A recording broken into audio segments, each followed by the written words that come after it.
Hello, Dinara. Hi, James. So, welcome back. Okay, so now we're on to the sample task for the reading.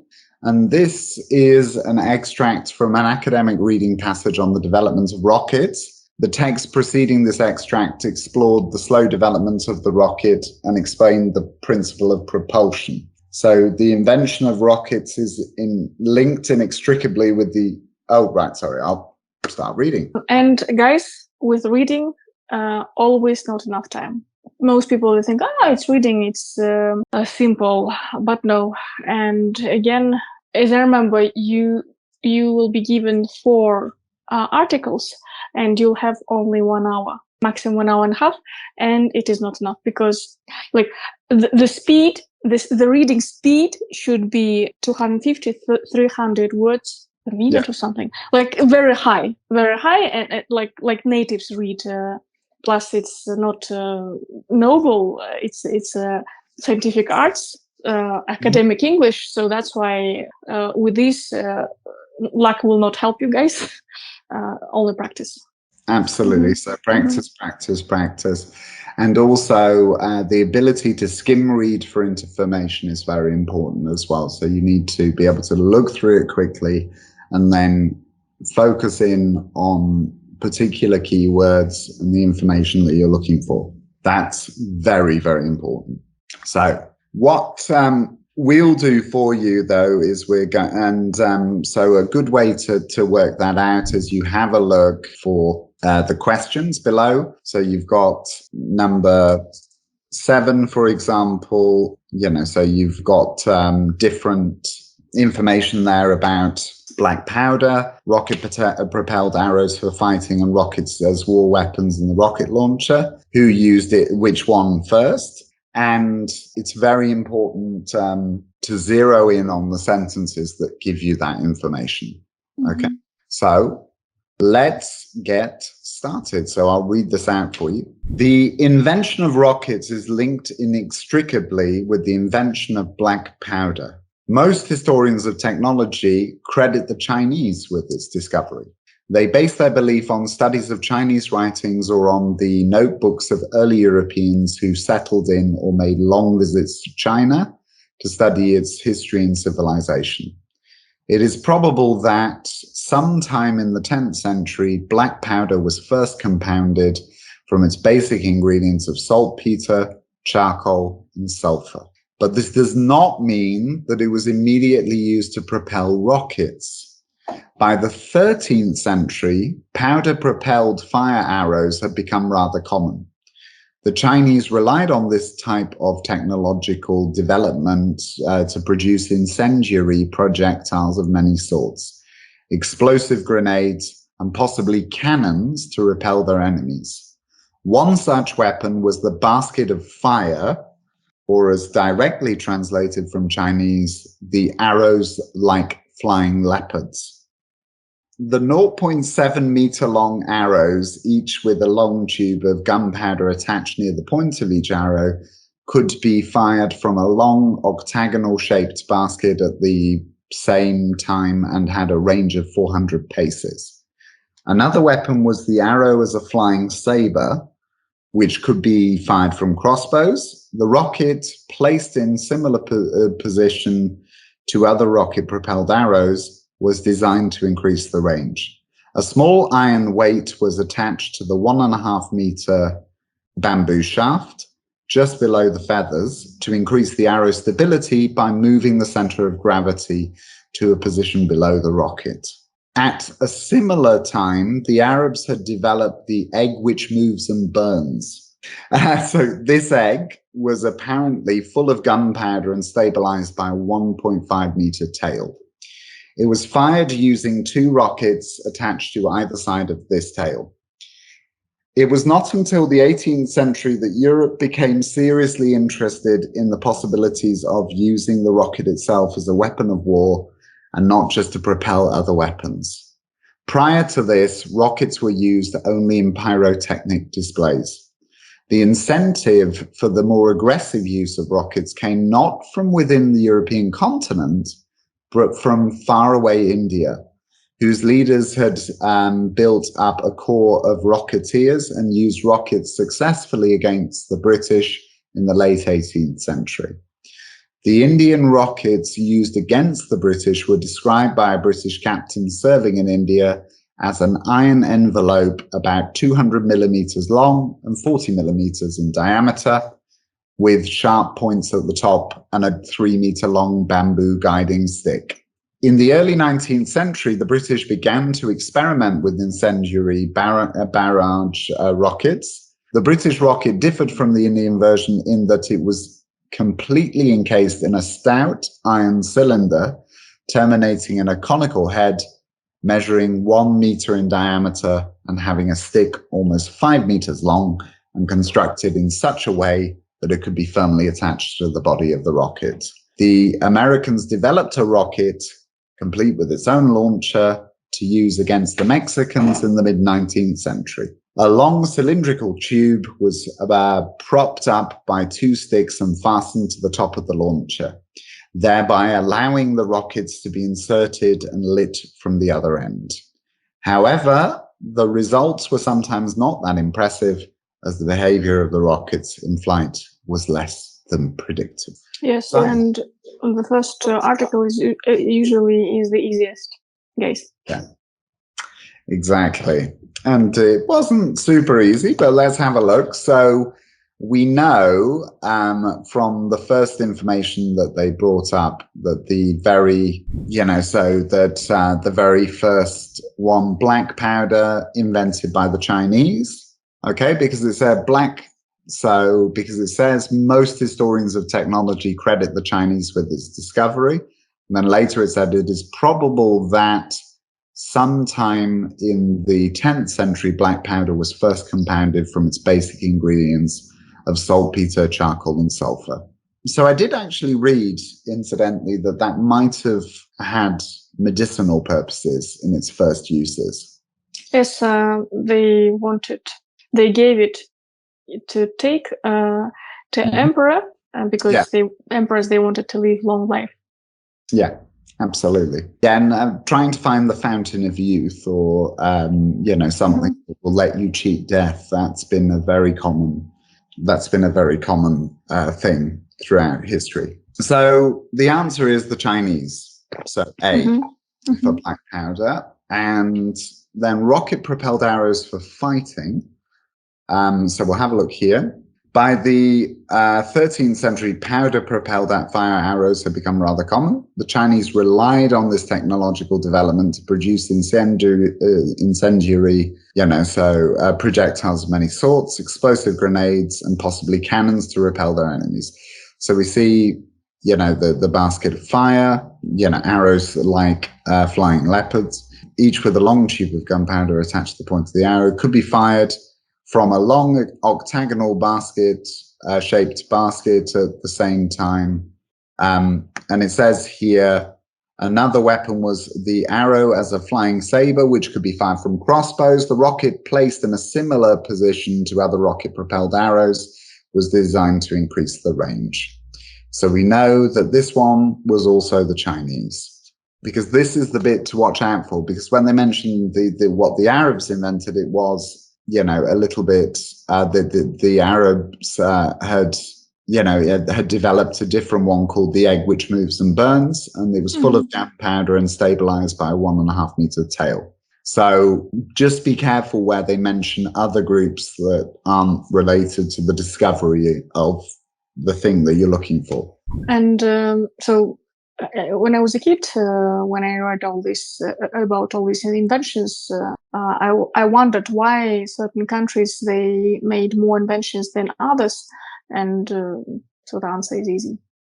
Have you thought about it? I would imagine in the case of why China developed such things, I wouldn't be surprised if it was because you had a large population that obviously placed a lot of emphasis on scholarship, and as in because they had a meritocracy in China from I think about the 5th or 6th century, so the dynasty before the Tang dynasty, I think it was, but I might be wrong on that one. They developed a very complex bureaucracy for passing the state exams.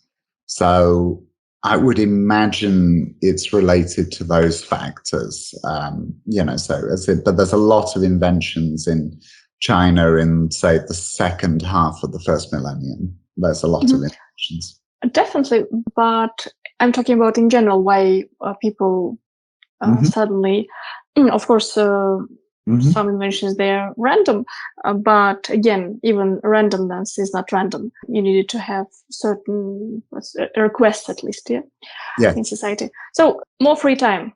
Yeah. So when you have more free time, you have you lie down, think, especially when you're relaxed.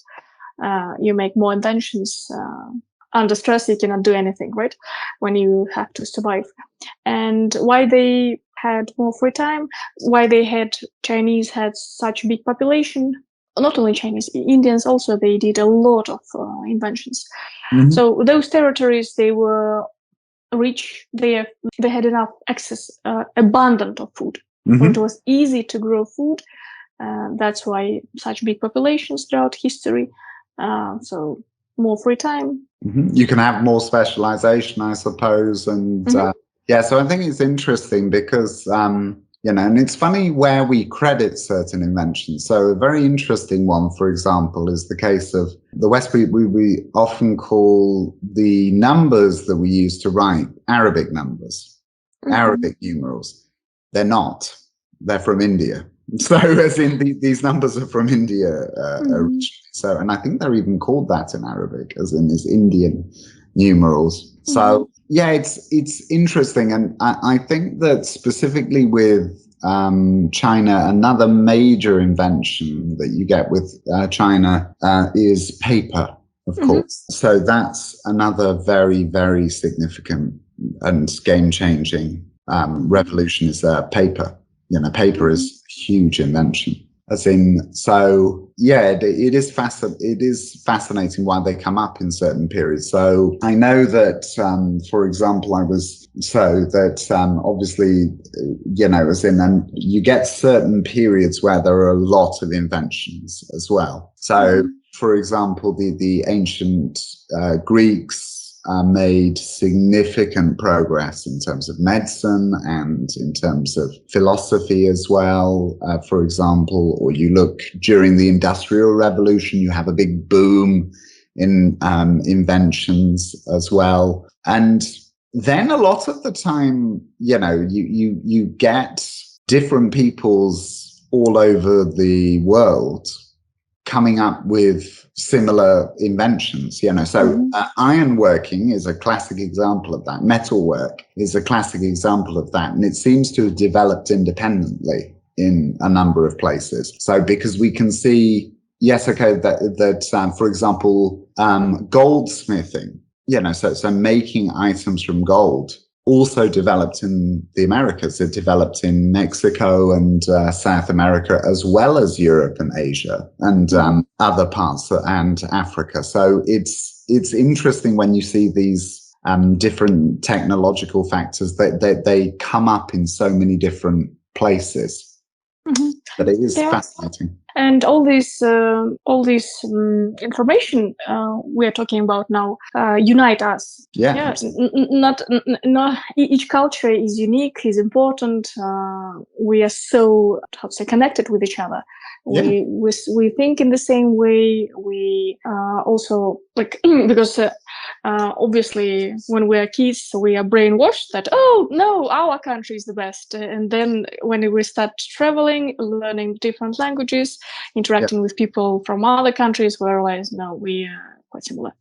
It was an accident that we were born in the places we were born. It was just, and in the cultures we were born in, it's an accident. We could have been born anywhere, so I think that's one thing we learn as well, is And I think that connectedness, it's been there for a very long time. And particularly you look at, so a really interesting book I was reading on this topic is about specifically the Silk Road. Mm-hmm. What's really fascinating about it is how ideas, about philosophy, inventions, as in the philosophy, inventions, religions, they went all up and down in all kinds of directions, these trading routes, so new ideas coming from different places. And yeah, it's fascinating. Absolutely. It's really interesting. And while we were discussing this, guys, I can give you advice which can help you to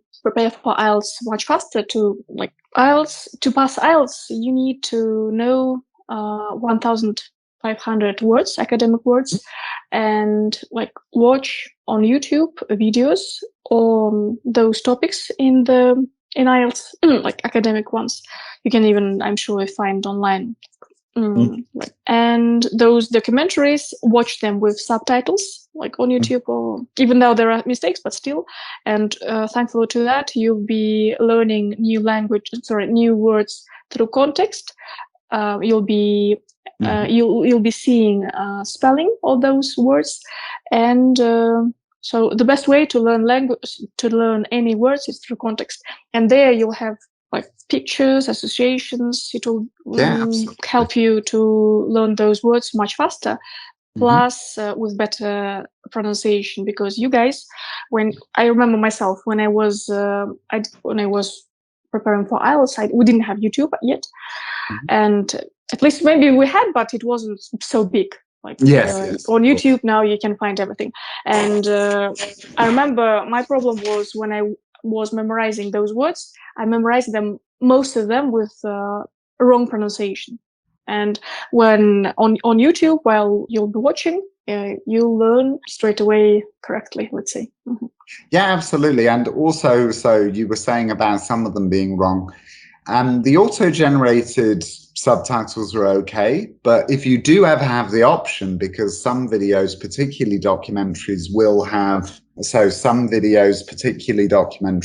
have properly written subtitles as well. Always choose that over the auto-generated if that option exists. So the auto-generated is good as a backup if you don't have that option, but if you do, then it's an excellent way. And also, I think documentaries is a good way to do this, because then you'll also not only be learning a language and learning new vocabulary, but you'll also have the ability to find out about something interesting. So that's another good reason for it. Exactly.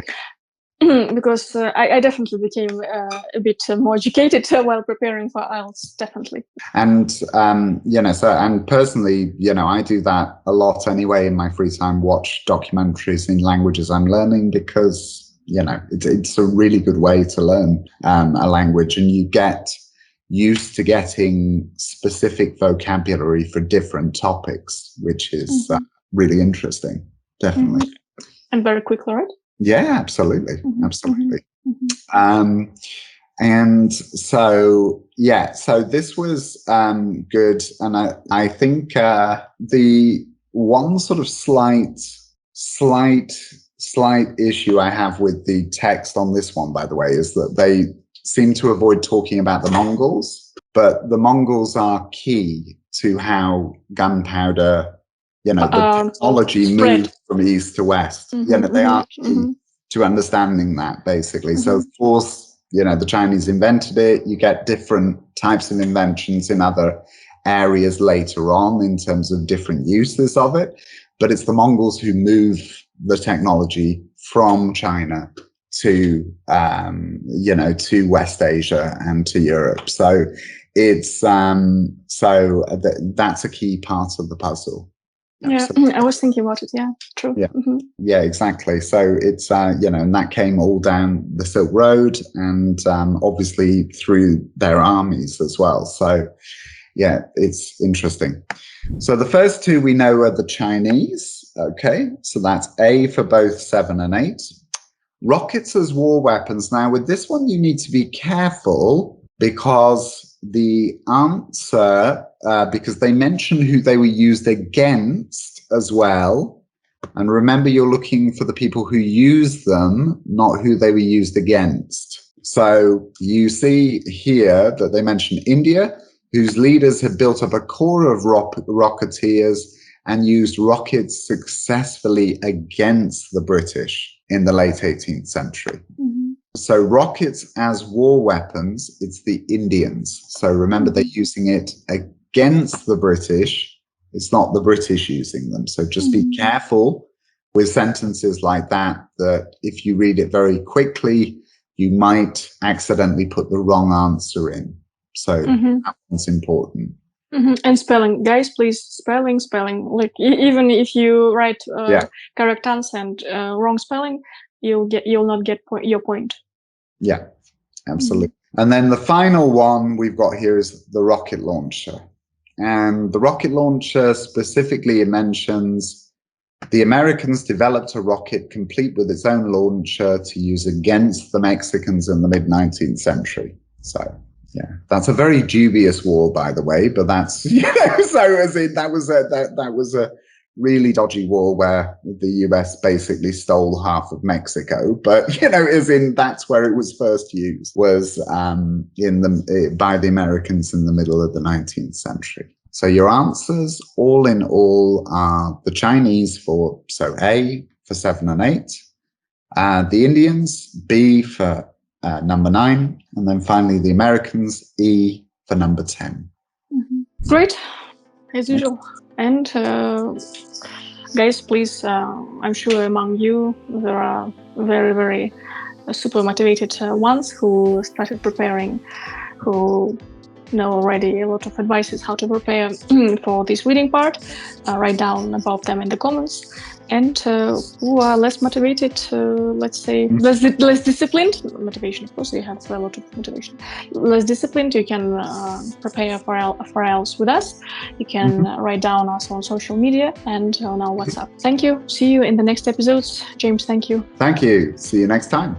Bye-bye. Bye-bye.